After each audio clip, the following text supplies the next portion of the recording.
इसी कड़ी में market expert Sudip Bandyopadhyay sir जुड़ते हुए हैं। बहुत दिनों बाद सुदीप सर से मेरी मुलाकात हुई। सुदीप सर कहाँ गए हुए थे? मैं था, आप नहीं दिखते थे आजकल। ये लोग पूछते नहीं है मुझे। Sudip sir, welcome on the show. ये बड़ी अनसर्टनिटी है। एक तो उधर ट्रम्प साहब जब से आए पिछले 5-6 महीने से अनसर्टनिटी तो परेशान करी हुई है। ऊपर से अपने डोमेस्टिक क्यूज बड़े अनसर्टन हो गए हैं। रोज कोई ना कोई नया अपडेट, फला तैयारी, ये तैयारी, वो तैयारी। इन अनसर्टनिटीज के बीच में हम लोग कैसे नेविगेट करें इस बाजार को? बस ये तरीका रखें क्या कि इन्वेस्टेड तो रहना है भारतीय बाजारों में, ये सब अनसर्टनिटी हमेशा लिंगर ऑन करती रहती है। अच्छी क्वालिटी के स्टॉक्स हो तो वो क्या कहते हैं, buy right and sit tight, वही वाला मामला अपनाया जाए। अप्रोच क्या रखें?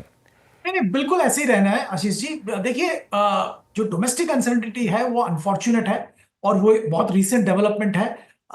उस पर तो जरूर नजर रखना पड़ेगा बिकॉज वो डायरेक्टली अब हमारे मार्केट को अफेक्ट करता है। इकोनॉमी में भी थोड़ा बहुत चैलेंज अभी भी है, जो कि जो एफएमसीजी के आंकड़े आ रहे हैं, टू व्हीलर्स के आंकड़े आ रहे हैं, उससे साफ हो रहा है कि डिमांड पिकअप सही ढंग से हुआ नहीं है।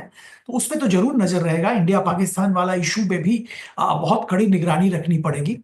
साथ साथ जैसे आप जिक्र कर रहे थे, ग्लोबल मार्केट और ट्रम्प साहब रिलेटेड जो अनसर्टिनिटीज ट्रेड वार लेके है, उस पर नजर रहेगा। आज फेड का कमेंट्री आएगा, उस पर भी नजर रहेगा। हालांकि ब्याज दरें तो चेंज शायद होगा नहीं, पर कमेंट्री पे नजर रहेगा।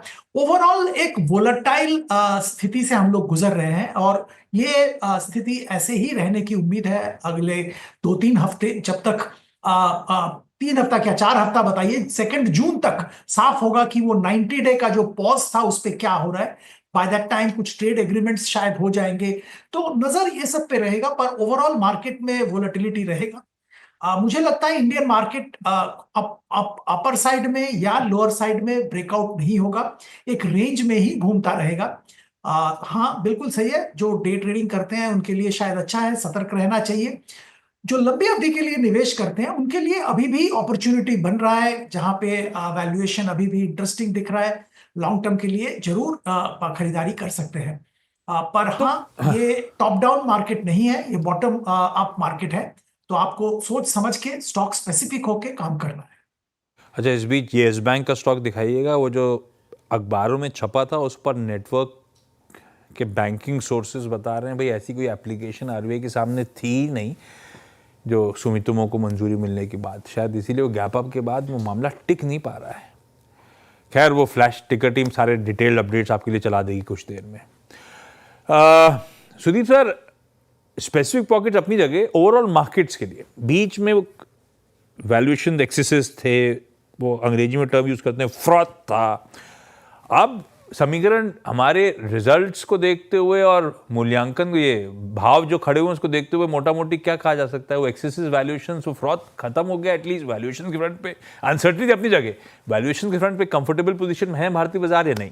आशीष जी, एक मजे की बात मैं आपको बता रहा हूँ। हाँ। वैल्यूएशन जरूर ऊपर से नीचे आया है और उस हिसाब से अगर आप देखेंगे तो वैल्यूएशन कंफर्ट थोड़ा आया है। पर आज भी अगर आप देखेंगे दुनिया का जो बड़े मार्केट्स हैं उसमें से इंडियन मार्केट का वैल्यूएशन सबसे ऊपर है। तो ये आपको ध्यान में रखना पड़ेगा कि देखिए, एफआईआई जब निवेश कर रहा है तो वो सोच समझ के कर रहा है, पर आज के दिन में इंडिया का मार्केट वैल्यूएशन सब मार्केट से ज्यादा है अभी भी। तो मैं यही बात कह रहा हूं कि बहुत सिलेक्ट पॉकेट्स में काम होगा। और अगर आप देखेंगे ये जो पिछले कुछ हफ्तों में जो खरीदारी हुई है एफआईआईज की तरफ से, वो predominantly very large cap stocks, मतलब वो टॉप 20 स्टॉक्स में ही खरीदारी ज्यादातर हुई है एफआईआईज की तरफ से, क्योंकि वहां पे डेफिनेटली वैल्यूएशन कंफर्ट सिग्निफिकेंट है। तो मैं आने वही वाला था। अगर अभी भी वैल्यूएशन रिच हैं, वैल्यूएशन स्ट्रेच्ड हैं भारतीय बाजारों के, तो ये एफआईआईज 13 दिन से खरीदारी क्यों कर रहे हैं? तो आप कह रहे हो सिलेक्टिव लार्ज कैप्स में वैल्यूएशन कहीं ना कहीं थोड़ा बहुत कंफर्ट में, वहां पे ये पैसा चैनलाइज हो रहा है। लेकिन हो रहा है तो क्यों हो रहा है?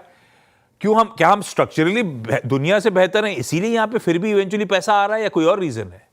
देखिए, रीजन तो सिंपल है। यूएस मार्केट में इतनी अनिश्चयता आ गई है और यूएस मार्केट में जैसे पॉलिसी मेकिंग चल रहा है ट्रांजैक्शनल वे में, इसमें बहुत सारे एफआईआई थोड़ा घबराए हुए हैं और थोड़ा डाइवर्सिफिकेशन डेफिनेटली यूएस मार्केट से करना चाहते हैं। इसीलिए पैसा यूएस से निकाल रहे हैं और कोई ढंग का मार्केट, ढंग का अपॉर्चुनिटी ढूंढ रहे हैं तो उसमें इंडिया जरूर फीचर कर रहा है। क्योंकि बाकी मार्केट्स के कंपैरिजन में इंडिया का अट्रैक्टिवनेस डेफिनेटली है। ग्रोथ अभी भी कुछ भी हिसाब आप ले लें, 6 से 6.5 के परसेंट के बीच में जीडीपी ग्रोथ का प्रिडिक्शन आ रहा है। वो लार्ज इमर्जिंग, लार्ज जो मार्केट्स हैं, लार्ज कैपिटल मार्केट्स हैं, उसमें सबसे बेहतर है। तो जरूर इंडिया मार्केट को बहुत ही केयरफुली एग्जामिन कर रहे हैं। पर वो वैल्यूएशन कंफर्ट वाली बात आ जाती है, तो उस चक्कर में, उस सिलसिले में मुझे लगता है कि वो अभी भी लार्ज कैप में ही कंफर्ट ढूंढ रहे हैं। अच्छा, इस वीकेंड पे एक हेडलाइन ग्रैब कर रही थी, Berkshire Hathaway $350 billion in cash. तो अब उसको कैसे रीड करूं?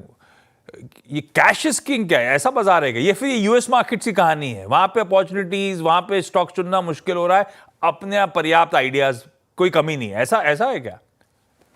कुछ हद तक तो ऐसा है। देखिए, थोड़ा डिफरेंटली मैं इसको प्रेजेंट करना चाहूंगा। यूएस मार्केट में आइडियाज की कमी वहां पे भी नहीं है। बहुत सारे आइडियाज हैं, जो न्यू जनरेशन कंपनीज है, न्यू जनरेशन बिजनेसेस है, आइडियाज है, वो डेफिनेटली यूएस मार्केट में है।